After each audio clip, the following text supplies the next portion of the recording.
This is Hunter Muse. And this is Chris Snipes, and you are listening to The Melt.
Okay.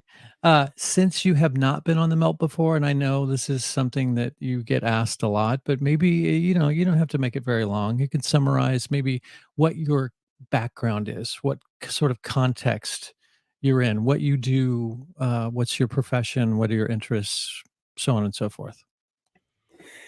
Yeah, so I'm an assistant professor at SUNY Oneonta, where I have the privilege of teaching undergraduate students. My doctorate is in English. I specialize in African American, American, and Caribbean literature.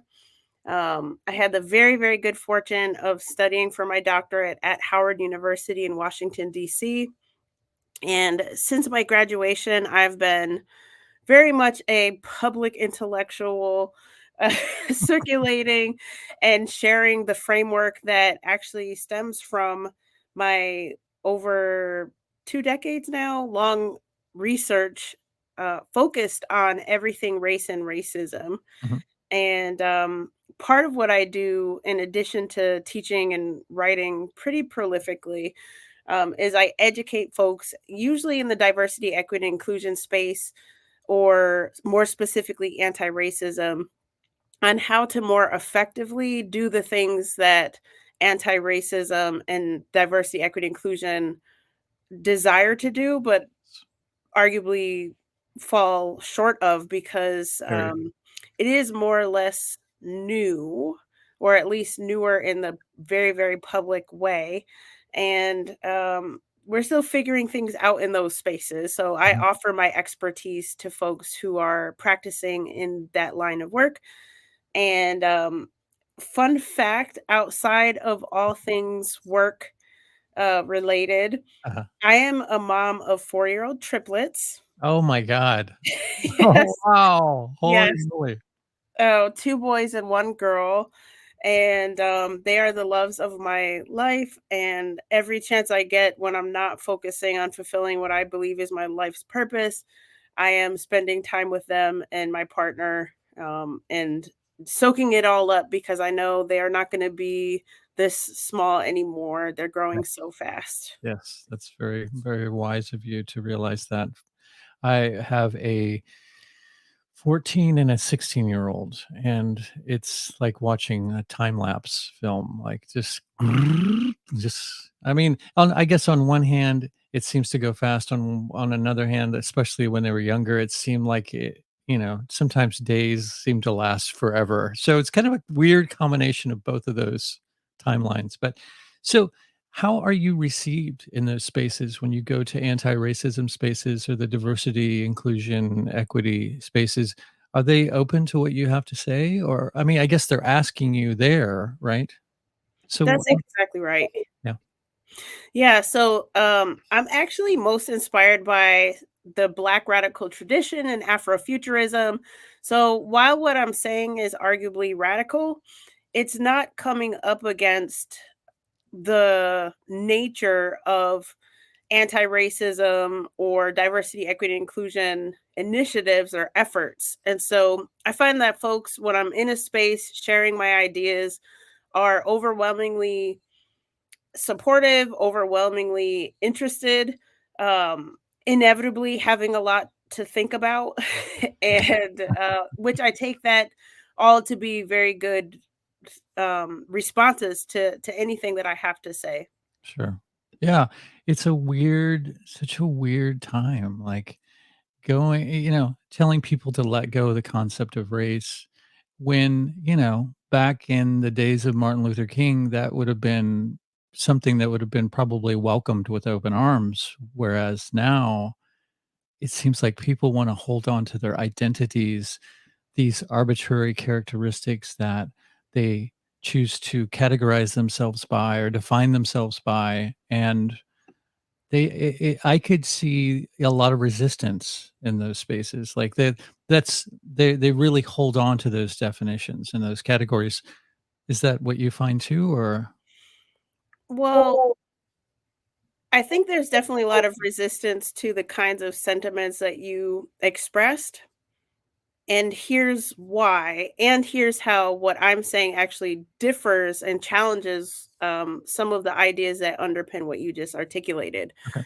So, for me, through my theory of racistness work, or what's now being called raceless antiracism, with my forthcoming second book, I actually argue that race is not an arbitrary designation.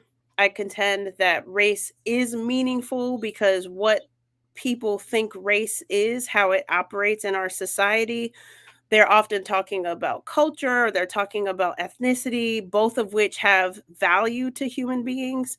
But if I'm a person who comes from a particular context or set of experiences or set of knowledge, who doesn't know how to translate what's being communicated through the language of race, then I would miss that entirely. Mhm. Um, and also, what hides behind the face of race is racism itself, because ultimately, the way the thing called race became to be invented was thoroughly pernicious, right? We're talking about chattel slavery, we're talking about the Middle Passage, we're talking about early European elites who invented race as we now tend to think of it, usually in the black and white dichotomy, Mhm. um, to justify their enslavement of African and indigenous people. They phase out indentured servitude of Europeans and they say, you're white just like us.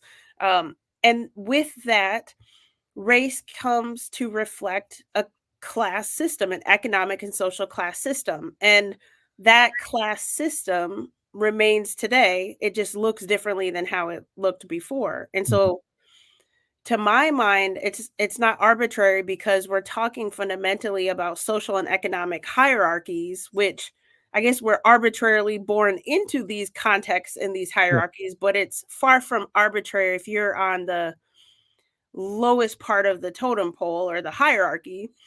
Um, and race is meaningful because if racism is hiding its face behind race, as I'm contending, um, because we also conflate race with culture and ethnicity, as I mentioned, and because we collapse social and economic higher class differences with race, all of these things get tangled up and act as barriers for our ability to solve the problem of racism in the first place. And if we can be more clear eyed, if we can be more knowing in terms of understanding why people hold on to what some folks perceive to be identity, then we can start to get somewhere. And additionally, if we can understand why some people don't view race as identity or why we talk about race as arbitrary or skin color, etc., then we can start to get somewhere. So my work comes in building a bridge between these different ways of viewing race, showing how on the one hand everyone is right and on the other hand everyone is wrong. And then inviting folks to imagine a future where we can all get more of what we want, which is to be rightly humanized, right? To be rightly valued, to be rightly seen as our authentic selves.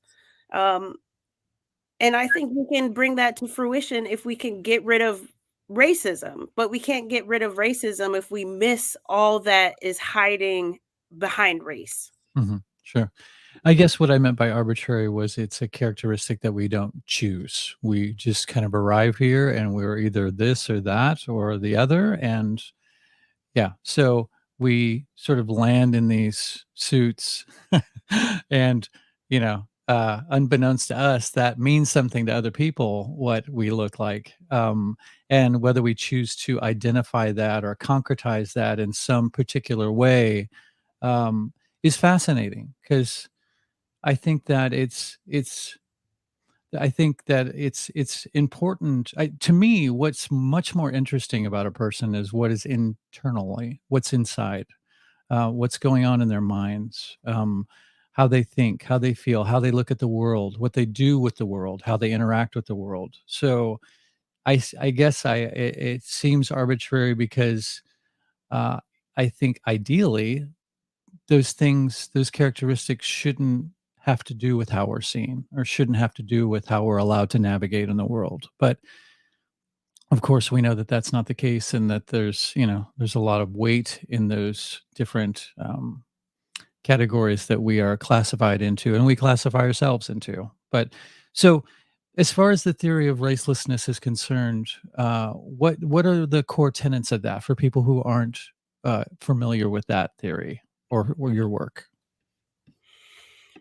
So in my first book, Theory of Racelessness, I that's my first full articulation of what the theory is. Mhm. But that book is for scholars, other academics, primarily that's the audience.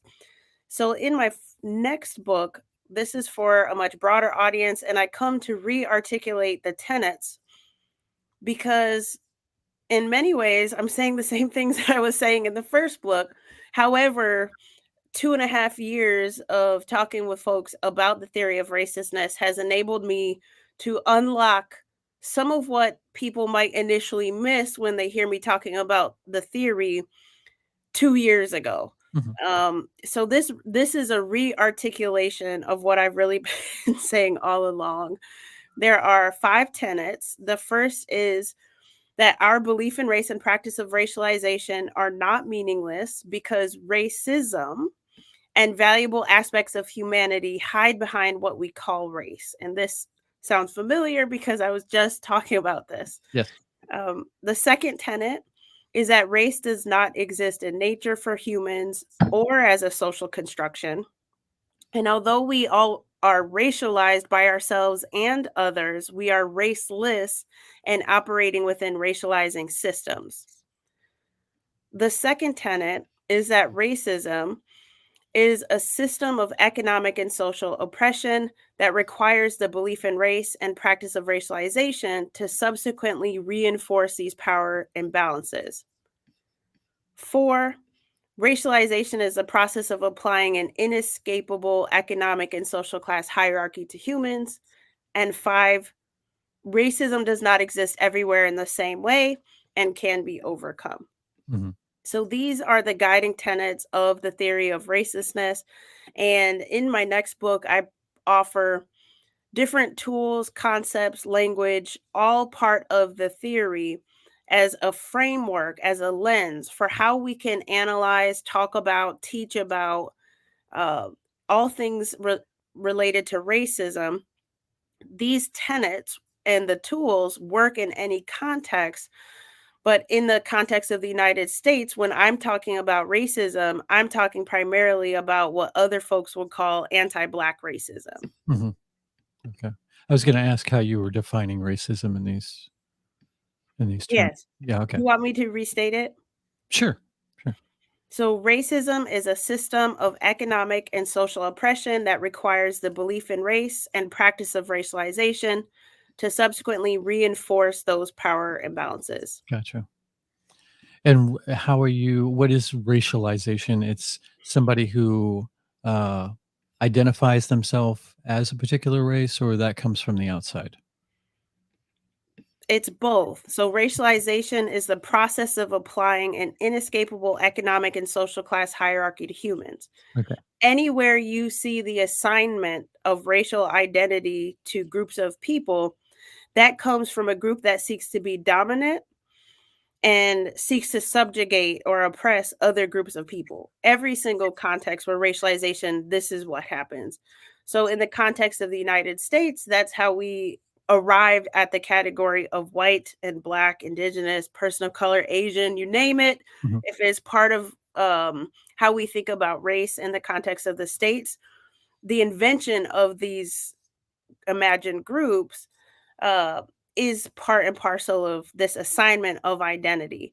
And after the outset of the invention, it becomes so ingrained in American education, media, our government, all of these different institutions maintain the illusion of race so that we inherit how we see ourselves, right? Like you were talking earlier about how we're randomly born into who we are.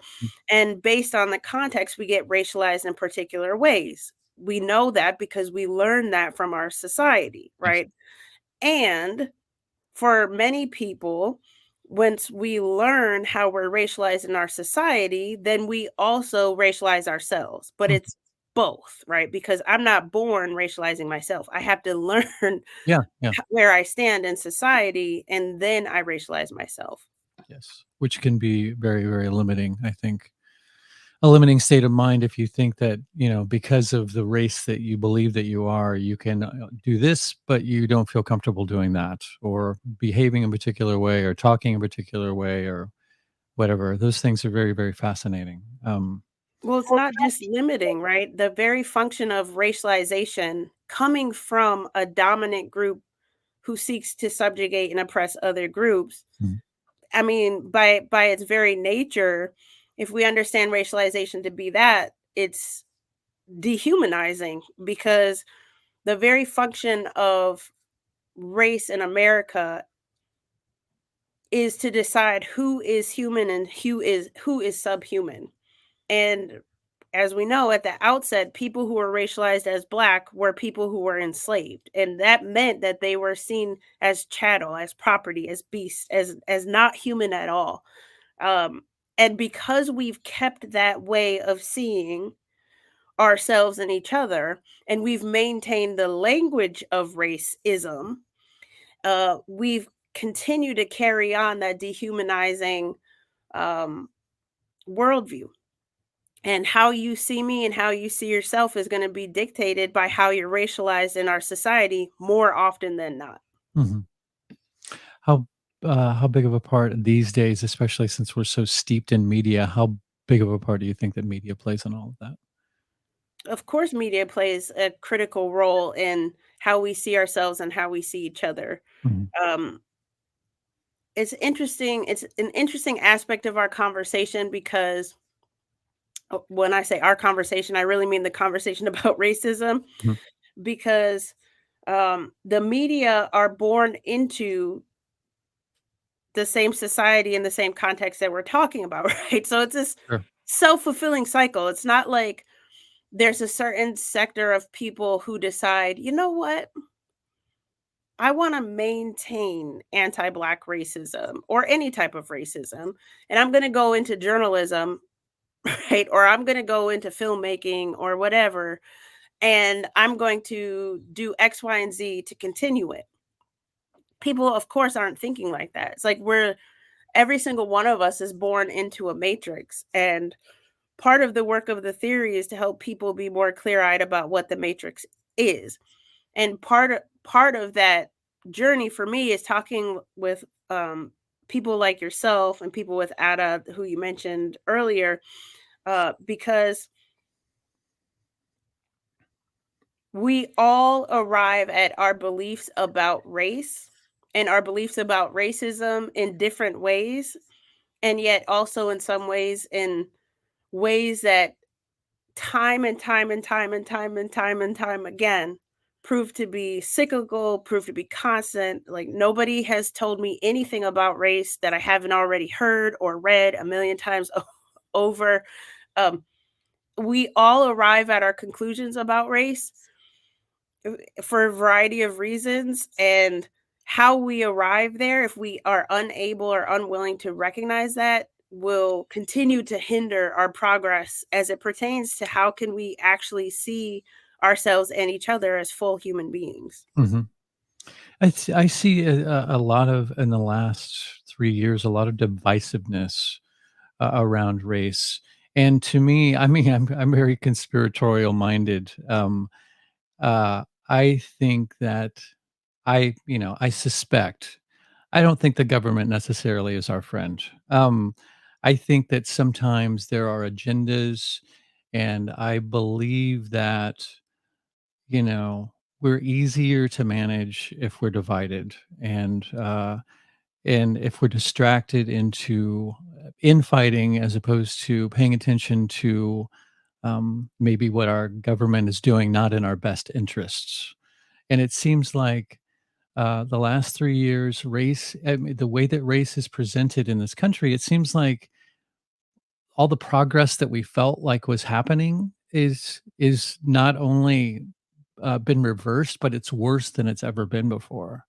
But if you go out into the world, it doesn't feel like that at all. Like, I just think it's very deceptive sometimes about how the media portrays this tension going on between everybody. And I think that I don't know. I don't know what maybe is behind that agenda. Maybe just divide and conquer. Let's keep them occupied with some sort of tribalism to keep them, from. I don't know. I really don't know. But it just sometimes it seems like a concerted effort to uh, use a race and America's history of racism to to make us pay attention to differences rather than the similarities that we have, and I find that really disappointing in a lot of ways. It seems like, a lot of all that work that the civil rights movement and all the work that went into, the Black Panthers and what was achieved with that, it seems like it's all gone to the wayside, and there's just this new, almost, uh, it seems to come from the left, this new segregation that, uh seems to want to be instilled to, like, divide us again as opposed to uniting everybody, and I there's something really disconcerting about that. That's a lot. I So, a couple of things, right? Yeah. Um, I think what you just shared is a sentiment that plenty of other people share. And yet, as a person who has lived in this world right up until this point, fortunately, as a person who has studied this for again over 20 years, Mhm. um, what you expressed, although shared by plenty of other people, there are other people who would happily disagree with some of what you said, right? Like this idea that there was a time when we were post-racial, right? Or that we were anything close to post-racial. There was a time when we weren't divided. There was a time when we were divided less. I have a very different view of that. Even though I hear plenty of folks, especially people who are close to me and who are engaged with my work, Mhm. articulating those kinds of ideas, that constructed reality would really depend on who you're talking to. Of course. And if you talk to a person like me, I would say, no, that's we haven't been unified. We haven't solved the problem of racism. Talking about race, talking about racism are not efforts to divide the country. Um, the fact that we've been talking increasingly about race and the fact that anti-racism has become the sort of buzzword of the day along with other phrases and terms, um, focusing on those aspects of the public domain is to misunderstand what the problems actually are because none of those things are the problems, right? The people who are talking about anti-racism or advocating for anti-racism are not creating racism. They're not creating division. Race is the division. Race because racism is hiding its face behind race. And until we can have an honest conversations about that, then we cannot move forward.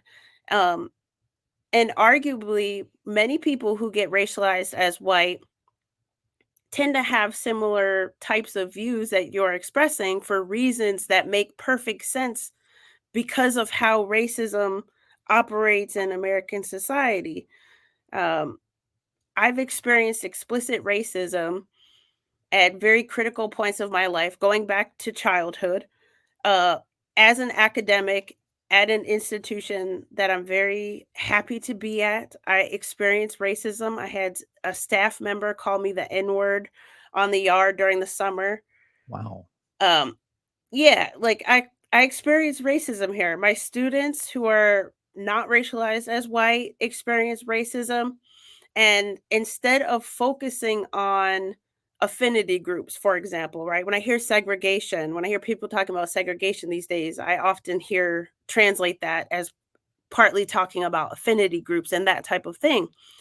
Instead of focusing on symptoms of the problem of racism that people experience in real life, we should be focusing on what you said is the real enemy is like a really strong word, but is the real problem.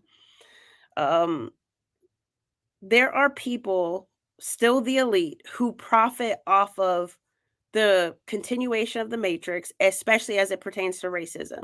There are people who profit off of you thinking as you do about race, and Ibram X. Kendi thinking about race as he does, right? Or Robin DiAngelo, right? Pick a person, however we think about race and the full spectrum of how one can think about race. There are people who profit off of that because we're staying in the matrix and they continue to profit off of our blindness to whatever their ends are, right? And the people who suffer the most are arguably the working class and the poor, Mhm. who are racialized in all particular types of ways.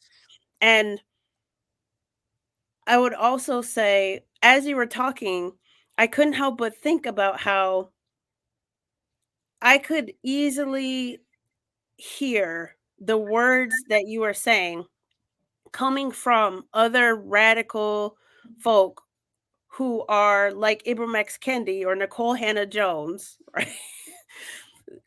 The most controversial figures of our time right now. I could hear them saying the same thing, but the fact that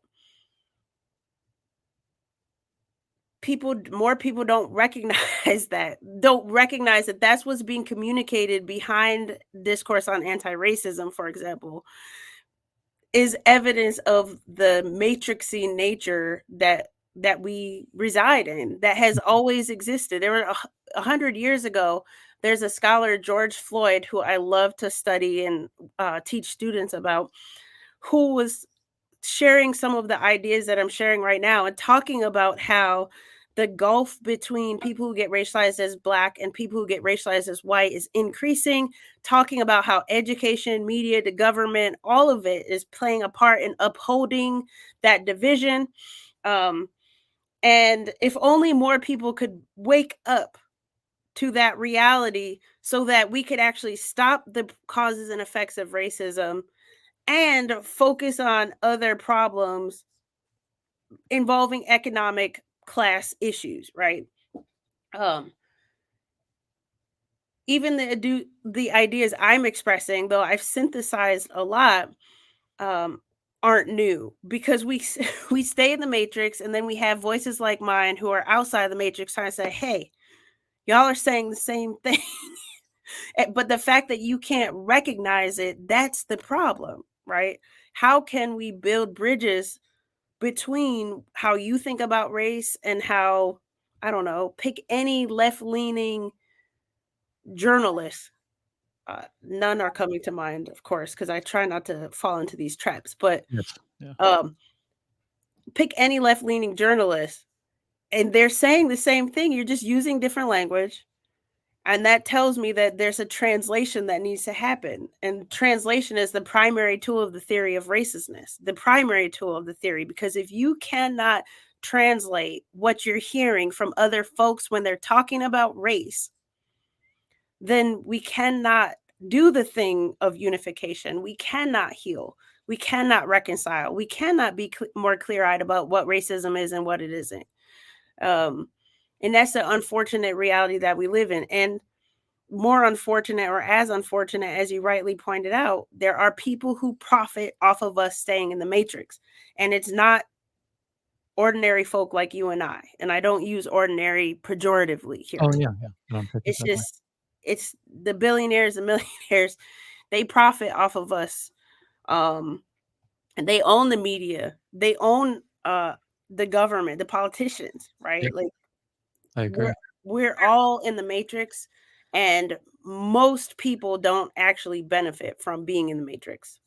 Yeah, of course, definitely. That's kind of how what the Matrix is designed for, I think, to keep us going through the maze like rats. But okay, there was a lot there. What was I going to say?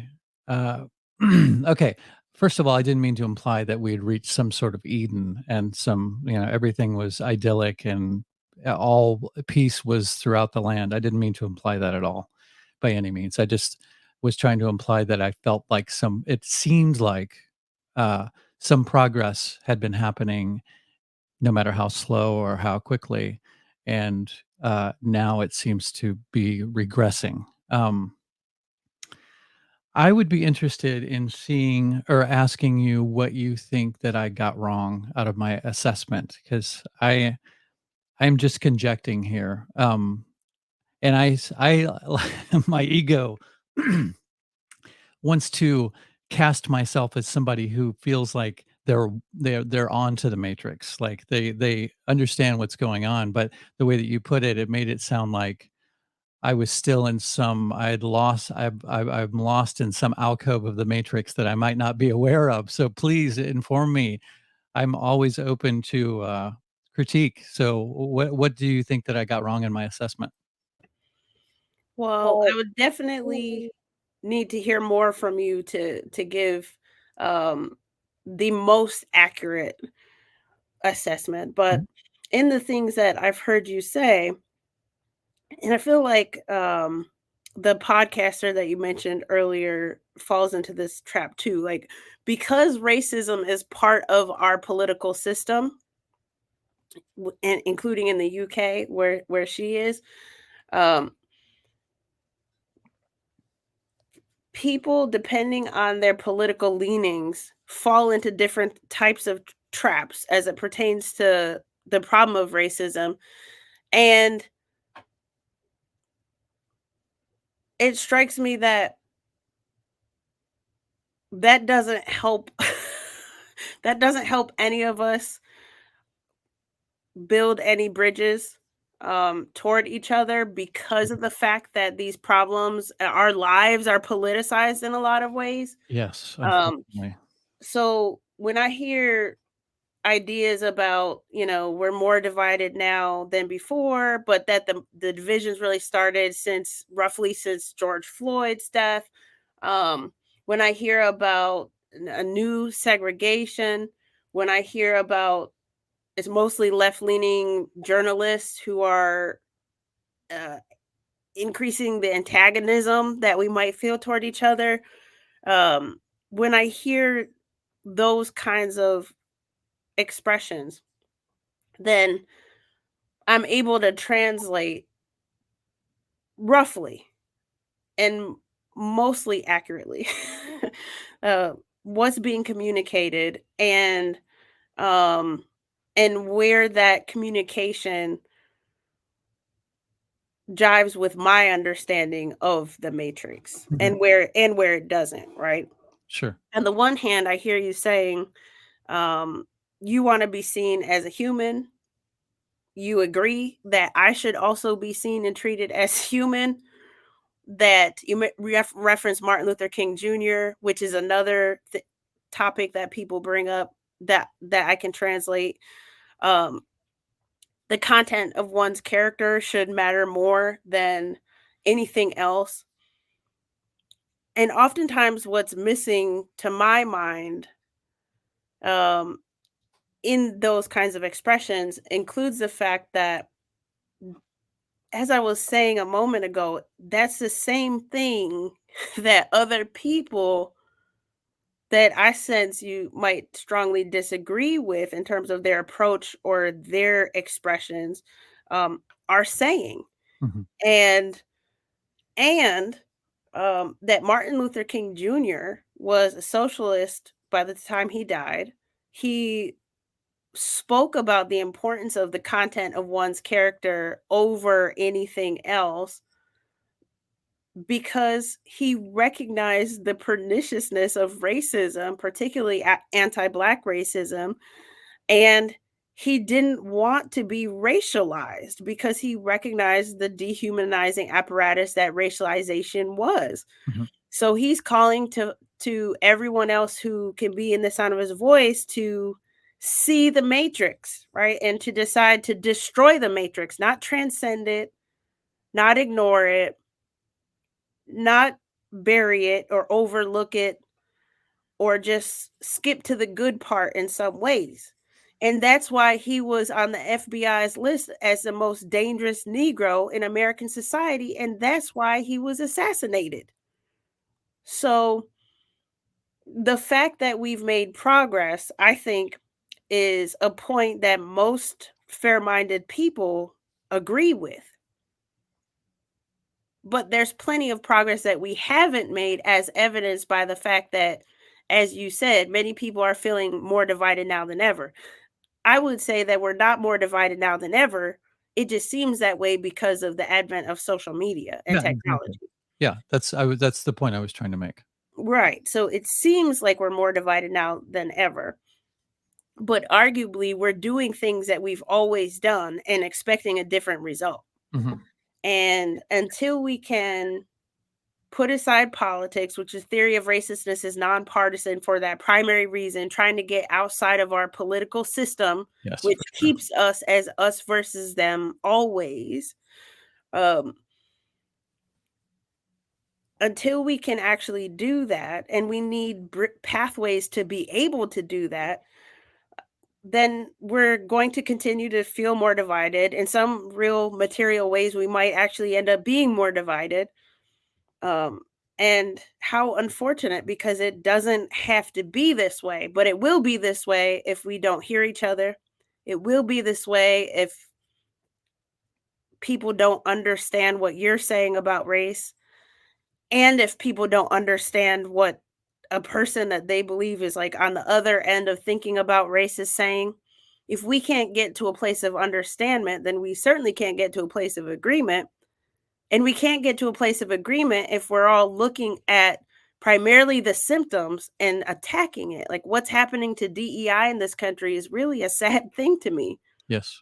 Um, a very sad thing to me because the entire premise of DEI is to help people see people as people, right? And to create inclusive cultures and environments to respond to the fact that people like me do experience racism, do experience other forms of bigotry, and how can we actually help people through those kinds of experiences, and how can we stop those experiences?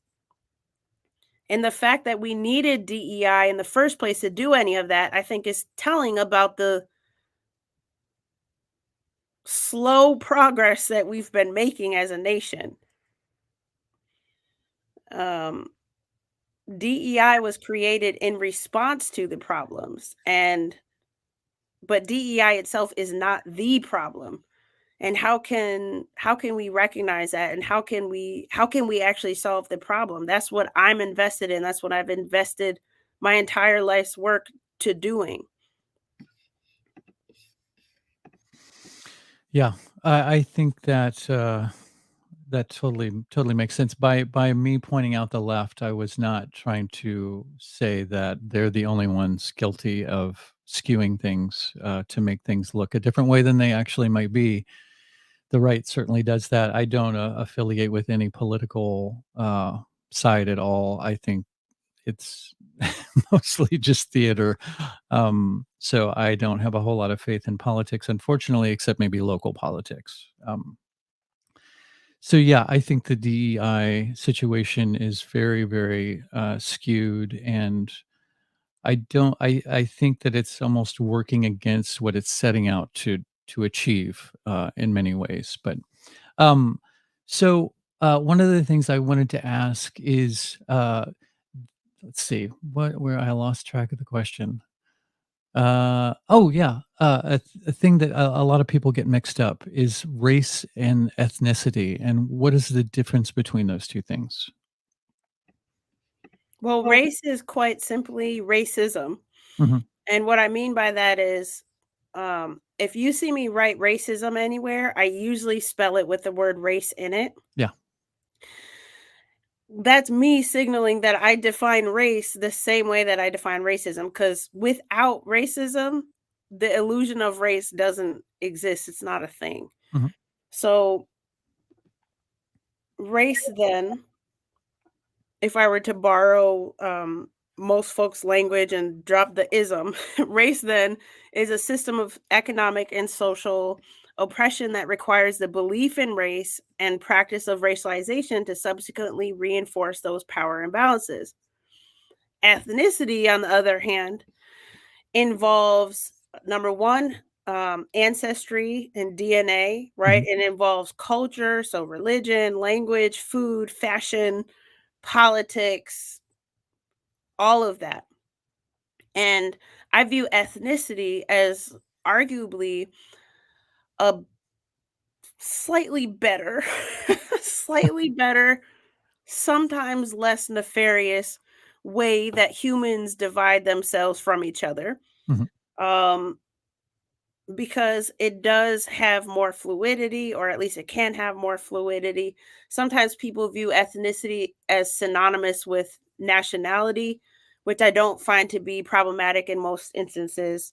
Um, and although culture, as part and parcel of ethnicity, can have negative effects or negative aspects of it, it's not all pernicious, negative, or bad. Whereas racism, or race as I just defined it, Mhm. being the same as racism, is all bad. There's no positive, there's no upside except for the elite to race.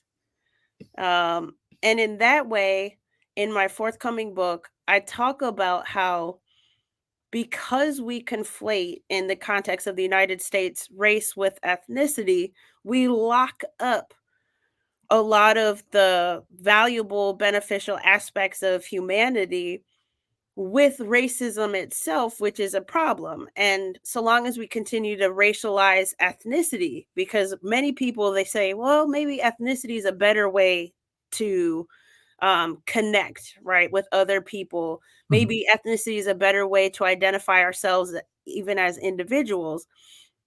And yet, because in the US we racialize even how we think of ethnicity, we get into trouble. So I philosophize, I theorize how we should, or how we can look at ethnicity moving forward, how we can look at nationality moving forward, to recognize what's truer about humanity, what's more real about humanity, um, which would then expand our thinking about ethnicity and bring us arguably closer than having or continuing this racialized notion of ethnicity. What is a racial naturalist? So now we're getting into philosophy of race. So, um, in the field of philosophy, there's a specialization called philosophy of race. Mhm. And philosophers of race have identified 6 ways of thinking about race, that every single one of us holds 2 of those ways, even without having the language to say, I think about race in this way. Um, so 3 of the categories speak to the question, what is race? And the other 3 speak to the question, what should we do with race? Now, of the categories that fall under what race is, you can be a naturalist about race, which is same as saying you believe that race is biological, it's hereditary, it's in your DNA. You can also be a constructionist about race, which is to say that you argue that race is synthetic. So it's not something biological, it's not in our DNA, but it's a human made construction or human made phenomena. And most constructionists about race would say, would describe race similarly to how I did, that race was made by man to subjugate and oppress some people and elevate and privilege other people. And then the third category, which is where I fall, is something called skepticism. And as a skeptic, you believe that race is imaginary. Now, the difference between skepticism and constructionism, I find, is one that people tend to struggle the most with, largely because constructionists say things like, race is a made up thing, right? So in the language of constructionism, we're using language that's also reflective of saying race is imaginary. So how is that not skepticism? So let me try to tease out the differences a little bit before I move to the other three categories. Okay. If something is synthetic, it's human made, and it's real, it still exists. Like my shirt, this was made in a factory somewhere. I can't go out in nature in a forest or an ocean and find this shirt. Unless people litter, then I could, but it's not coming from the earth, right? Yes. You can't pick it off of a tree or anything. Right. But it still exists. It's still real. We can talk about the colors of it. We can talk about the parameters, the measurements, the threads, the fabric, all of that. But it's still real, even though it's human made. Yes. That's what a construction is. It's real and humans made it. For someone to be a full-blown skeptic, to say that race is imaginary, I couldn't say that this shirt is imaginary because it's real. Like I'm wearing it. True. Right? And the reason I come to contend that race is imaginary is because I can translate what people call race or what is presented as racial always into racism itself as I've defined it, into culture, into ethnicity, social class, or economic class. It's like we're in a Scooby-Doo episode together chasing after the villain race, and we capture them and we demask them and outpop these 5 entities. And we're like, oh, we were tricked all along thinking it's the single entity.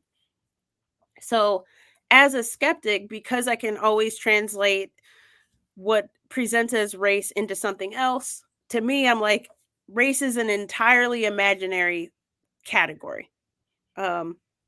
Now, the categories that reflect what people should be done with race. So there's something called conservationism. If I'm a conservationist, I'm probably a naturalist about race. I believe that race is in our DNA and we should keep it because there's nothing else to do with it except to keep it. There's something called reconstructionism, which I call reformation, right? It's this idea that we can reform whatever race is. Usually reconstructionists are constructionists about race. So they say race is synthetic and we can make it into anything we want it to be. And usually people want to reconstruct it to cause less harm to people. I view colorblindness and anti-racism as two sides of the same coin, wanting to do the same thing, wanting race to do less harm to people. Sure. And then there's something called eliminativism, and that's where I fall.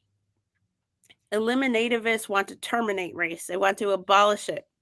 And they want to do so for a variety of reasons. Usually they're skeptics about race. So they say race is imaginary. And even just for that reason, like we should get rid of it. Or they say race is imaginary or a construction and it's incoherent. It doesn't really add anything to anyone's life, right? And so we should get rid of it. I get to wanting to abolish race because I define race in the same way that I define racism. It's a thoroughly pernicious manifestation of humanity that needs to go into the dustbins of forgotten history. And although most skeptics end up being eliminativists, I want to add that you can be a constructionist about race and also be an eliminativist. And I was a constructionist eliminativist before I went into the full-blown skeptical category. What pushed you into the skeptical category? Something unlocked in my brain. It was right around the time when I realized the thing that I now call the racelessness translator. Mhm. When I realized that everything I love about myself that I was attaching to race, or that I was attaching to the language of race, remains if we get rid of the root causes of racism. It wasn't until I had that epiphany where I was able to reconcile some things for myself, because it's actually been a long and arduous journey to get to this theory, to get to where I'm thinking about race right now. I've inhabited all of the philosophies of race, all of the ways of thinking about race that I just articulated. I've inhabited all of those different categories because as children, we get forced into the racist biological categories. If you don't believe me, look at our education books in K-12, right? And then as an undergraduate, I moved into constructionism, even though I still had biological belief in race because nobody ever came along to talk to me about the science of it. But I did have some kind of conceptualization of, okay, it's a construction now. This was like 20 years ago.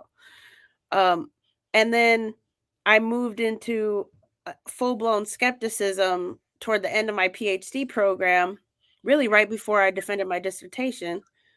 And again, the primary reason for that shift was recognizing and teasing apart, when I talk about abolishing race, abolishing what people call race, because for me, again, it's imaginary.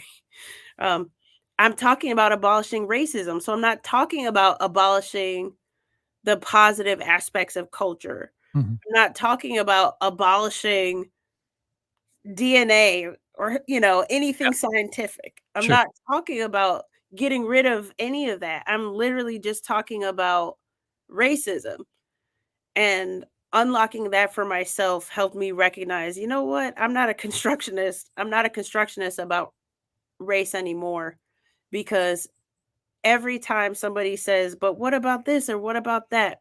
I can translate it into something else. Makes sense. Total sense. Uh, do you think that America is ready to let go of race, or do you think we have I mean, I obviously we have a lot of work to do before we get to that point. Is this something that we should look to our institutions to embody, or is it up to the individual? Well, I would underscore the fact that when you say race, my mind automatically does the racelessness translation. And so Sure. what I translate you saying into is, Uh-huh. is America ready to let go of racism? Yeah, sure. And if that's the question, which it is in my mind, then no, we are not. Um, and how unfortunate, because it really doesn't benefit any of us unless we're in that elite class. Yeah. Um, we are pulling our hair out for for unnecessary reasons. In my forthcoming book, I talk about our need to hold the government accountable, our need to hold the media accountable, and our education systems accountable. Mind you, all of these institutions or systems are interconnected. For sure. Um, and as I see it, up until this point, the vast majority of people who are fighting to control education, for example, are setting us up one way or another to continue to regress as it pertains to stopping the causes and effects of racism. But it doesn't have to be this way. So hopefully anyone within the sound of my voice who cares about the future of this nation, who cares sincerely about fellow humans, will pick up a copy of the Raceless Antiracist and open up their imaginations to identifying what they have wrong about any or all of this, what they have right, where the bridges are, where the bridges can be or must be, and will then join me in that process of creating a future without racism, or as you would say, creating a future without race. Mhm. I believe that we can do this, and I recognize the challenges of doing this, as evidenced by our history of maintaining the status quo in one way or the other. But it doesn't have to be a long process if we all get on the same train, for lack of a better metaphor. Mhm. It doesn't have to be a long process. We could do this in a couple of generations, especially if we have the K-12 education piece right. If we don't teach young people to think about race in specific ways, namely the naturalist or constructionist and preservationist and reconstructionist categories, if we open up the door to them to all of the ways that we can think about race through the philosophies that I just articulated, not through political figures that we're teaching them in the classroom, Yeah. any political figure, I don't care if it's Thomas Sowell, anyone, right? If we teach philosophy of race as philosophy of race, and if we teach about the history of racism and contemporary instances of racism through these philosophies of race, that one change to K-12 education would be the game changer for the future of this country. But if we continue to force our children into our view of racism, then we will continue to reap what we sow.